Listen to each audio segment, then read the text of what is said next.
Tumaliriza omulungi eyakajja abatansi naffe 12 tubebaza bawumuze gye muli ba holiday makers twagala nnyo bakiyita ekyenkya akatundu ke tulumba kayita Olugambo dora n'amalage manya gange a very good morning omusama naye alisaidi wano kiriya bitagambika balamusiza mu bwangu obw'ekitatu tugenda kugattako waliwo twakomye Josephat engeri omukyalo designer South Africa ambanja sente n'atagenda kuyimba we twakomye nga bo bennyini balina okweddamu bakamiloni naye yagambye nti mutima ono gwe basinga okuwa ssente ezo mutima ne kinene naye nga kinene naye manager naye oyo akwanaganya nsonga z'ebweru Canada gy'asinga okubeera n'Amerika kati mutima ye local manager mu mbeera eyo gwe basinga okuwa ssente zino mutima alina bye yazzeemu naye gwogenda osooka owuliriza ye Zaina naye omuwulidde eggulu Zaina abanja kati ogenda wulirako katono ku Zaina kati eddoboozi gaagala nno faanagana kuba nerya mutima siri eryabo kati erisembayo lyerya mutima eriwanvu ng'amuddamu natandika okuwaka miliyoni ssente 215 mu Juni. Mutima yankubira essimu n'angamba Zaina weereza ssente eza booking muweereze miliyoni 5 nenziramu ne muweereze miliyoni endala 5 nenziramu ne muweereze miliyoni endala 2 endala nali Uganda naziba wanga alina kinene manager we gwe bayita kinene owe Canada naziba wanga bali eringa ngwa kugundi ku Ntebe road ensonga eri nkulu nti emmotoka yange yamenyebwa ensawo mwali passport nebbibwa okitegeera mwalimu agatutambule tutya tubuuke nga binyonyi tugeze ekisho ya leero osobola okufuna emergency ya passport ku ssaawa 8 ng'omuntu tugeze nkesa akuweereza ssente ku ssaawa 8 ogifune essaawa eyo gendeka passport essaawa eyo ofune visa ssaawa eyo buli kimu okikola essaawa eyo nga kiya ssaawa eyo nga yakuola olunaku kifaananyi twamugamba tumuweshe omwaka ogwedde naga ye tayagala yes yagamba tayagala omuyimbi waba tanafa ssente yaziwaayo kumuyimbira kati omuyimbi waba tanafa kati mwagala tukole kisinga adde afudde n'omuyimbi akyali mulamu okitegeera so Zaina ebintu ebimu tuleme bigaziya nnyo ng'ensonga enkulu kituufu nsonga nkulu kusayidi ye ate yali omuntu akola kintu ng'ayagala kufiirwa ne passport zabbibwa yatuwa miliyoni 10 nze yazireceiving amana receiving miliyoni 10 kyokamba miliyoni 10 zifuusa 2.5 zijja zitya okutuuka mu 2.5 oba ati alina okunyonyola lwaki zawera 2.5 bitya omuntu abanga agamba nti miliyoni abanja 2.5 ezaki manerenda Zaina manerenda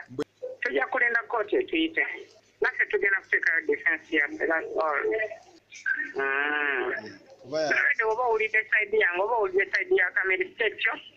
naye ng'era kamiliyoni ono yadde asinga okwetaagisa kasente zona gwe baziwa ono ayogera bubi naye ate kubanga tusobola kugamba nti ensonga si nkulu akasente kafuuka akasente n'ekirala bwe mbanga nze mbadde nkuwadde omulimu n'otagukola naye kugamba nti gundi siina walala we njagala kuwa mulimu njagala ssente zinzirize nti nedda Zaina agamba ayagala miliyoni 2.25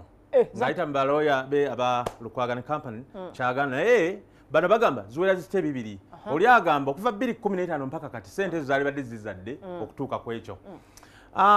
ku lw'okusaba kw'abangi mukama waffe mwami Kulubi olupapula editor w'olupapula olwa Bukedde alukwasaganya bosi walwo guno twalaze akantu ne kaba katono bannaye mwenna baga nti tulage ku mbaga eyo y'emyaka 25 nga mukama waffe oyo ajaguza emyaka 25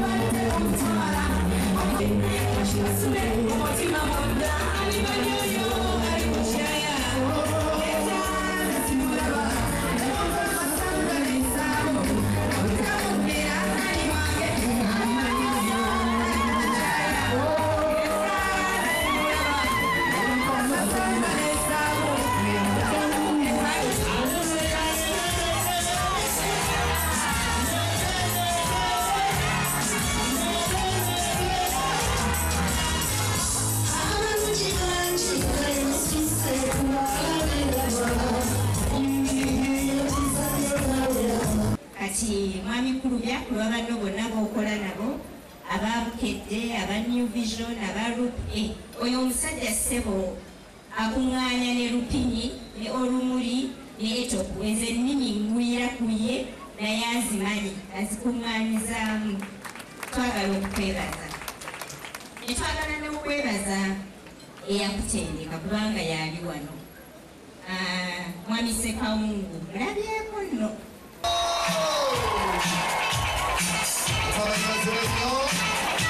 awo abadde ayogera mukyala Barbara Kayija omukung'aanya w'okuntikko wa New Vision Group gw'adde ayogerako Ssekawungu yatandika Bukedde nti yamutendeka 1994 era mwami kulu bamu kubatandika Bukedde kaakati ekyo ne kiggwa congratulations waliwo olutalo kafungula nkete music industry ddala kadongo kamu ate kiki sente za ssale zikyalanda tugenda mu Christmas batuzamu ebyo kati nga 16 dde omwezi guno waliyo ekivule kololo banaye mujja buzzi kuyingira buyingizi byerere naye we bagenda okugabira abayimbi sente abakadongo kamu abasinga okukola ki enkaayana ezikudde ejjembe ziriwa Salimu Sale yagamba yaleeta milioni 10 aziwa omuntu anayimba ennyimba ezisinga okukubiza abantu okulima n'okulunda kakati ne baleeta ekiteeso nti ate mumwa 11 omu muwa 5 addako muwe 25 addako muwe 15 mulamu muwe 10 ani ayita ekiteeso Sale ne Lieutenant General Angina amuyambako ku nsonga ezo kati bano ba Sempijja Tone n'abala baga nti no omuntu mumuwe ekintu lumu ekintu kye kuba bakikoleredde nnyo sokola be Sale bino byayogera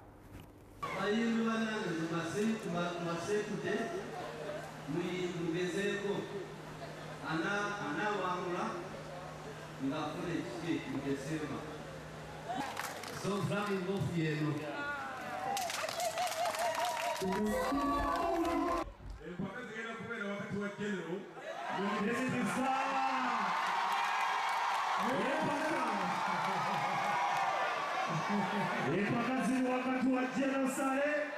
Minister wa Agriculture